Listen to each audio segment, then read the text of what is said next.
Today, ELISpot nerds all over the world can rejoice in happiness as Mabtech releases Mabtech ASTOR, an ELISpot-only reader that is accurate, fast, and ridiculously easy to use.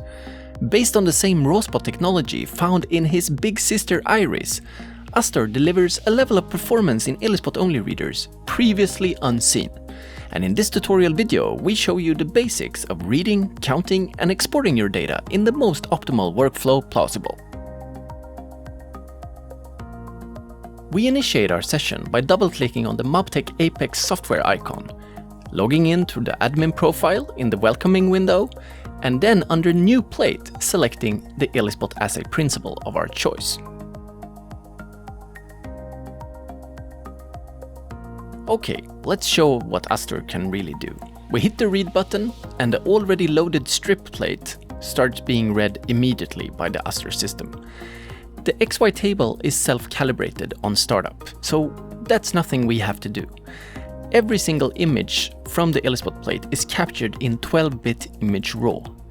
The exposure settings have been calibrated individually by us at Mabtech headquarters prior to shipping each ASTOR unit. As a result, you get unbiased capturing of ELISpot images. The rawspot algorithm that counts the spots works in the image raw domain. We don't have to fiddle with any sort of camera settings. Everything of that sort of nature is done in post-processing. Thresholding of spots that you are interested in versus not very interested in is very easy to do. We have provided a Mabtech default setting, which you can always return to by pressing the reset button, which is a good starting point for most ELISpot experiments.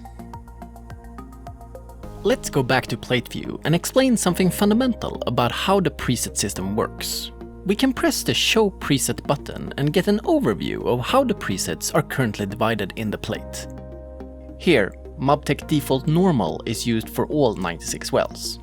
We can add a preset by pressing the Add Preset button and configuring it according to what we want. We can name it Christian Fav, we can name it Infon Gamma for Analyte, and we can also make adjustments to brightness, contrast, size, and intensity. Once the preset has been created, it can be applied to the plate view by selecting the wells you want, right-clicking, and selecting the newly formed preset, Christian Fav. You can then later confirm that the new preset is actually applied to these particular wells by again pressing the Show Preset button. After this short explanation of the preset system, let us together save our plate on the desktop as ELISpot P1 and go through the overall structure of the generated plate folder.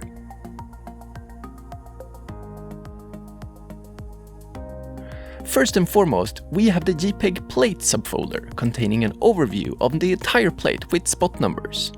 On the left-hand side, fundamental information about the plate reading can be found together with user and machine ID.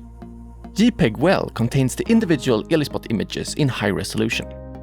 Plate history records all changes ever made to the plate, and its integrity is controlled by our built-in checksum system. The preset folder is a graphical overlay of which settings were used when the plate was saved. Raw data contains our image raw files. The Excel file is always automatically generated upon saving of the plate. Care has been taken in naming all the tabs and making them logical to understand. Before we go deeper into the Excel file and how to optimally work within it, we must first go back to our ELISpot plate and add the so-called layout labels. This is an essential part of our Apex software, and it will speed up your data processing a great deal by utilizing it. Here, we start by first adding a new label under Analyte, Infon Gamma. After naming the label, let us use drag and drop so we select all 96 wells and then press OK. Next stop is stimuli, and here we have 4 different combinations. I deliberately add in A, B, C, and D in the names for medium, unstimulated, PHA, and anti-CD3. We'll explain why a bit later. Finally, the replicate numbers are added as seen in the video, absolutely crucial for PivotTable functionality. We resave the plate and a layout subfolder has been generated inside of the plate folder. With the first plate analyzed, labeled and saved, we can now create a plate template by pressing here under the information section. Apex prompts us to name and save the small little template file anywhere we want on the desktop. Let us name it template ELISpot. We now want to analyze plate number 2, and we can do this by easily loading in the template file from the desktop. As a result, the layout labels and the presets are carried over to plate number 2 automatically, and all we need to do is press the read button after inserting it into the ASTOR.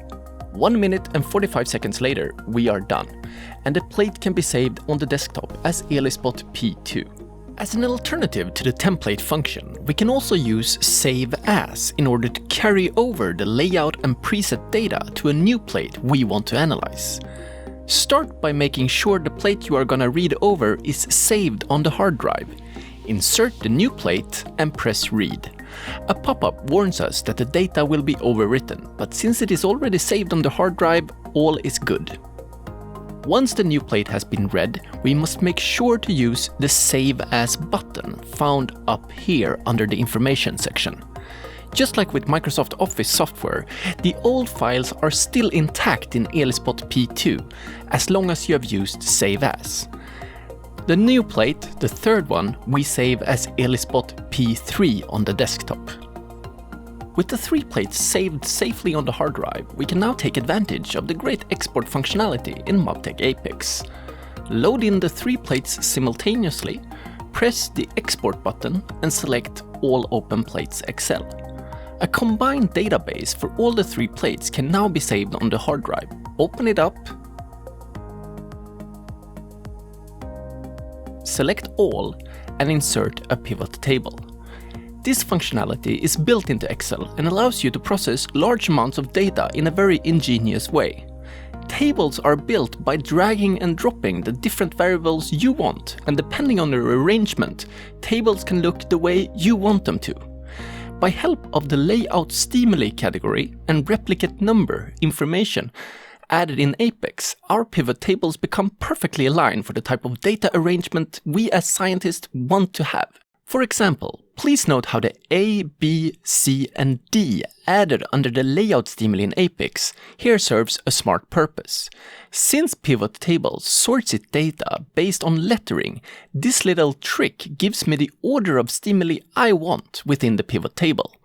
And without the replicant numbers added, Excel cannot understand how we want our data to be shown for plate P1, P2, and P3. You can process a massive number of plates this way.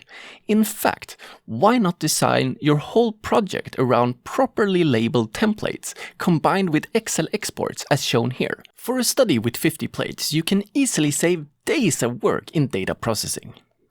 We can now mark our table and insert a so-called pivot charts. Here, the fields for each category can be changed from within the graph itself, which is of course helpful. Copy this graph into PowerPoint and impress your colleagues on the next weekly lab meeting by doing changes on the fly within the PowerPoint. It's the ultimate nerd revenge. That was it for this initial look at ASTOR and its optimal workflow. Please subscribe and share our video. ELISpot reading has never been easier, and please recommend this video to immunology colleagues that are new to this technique. All the best from Stockholm.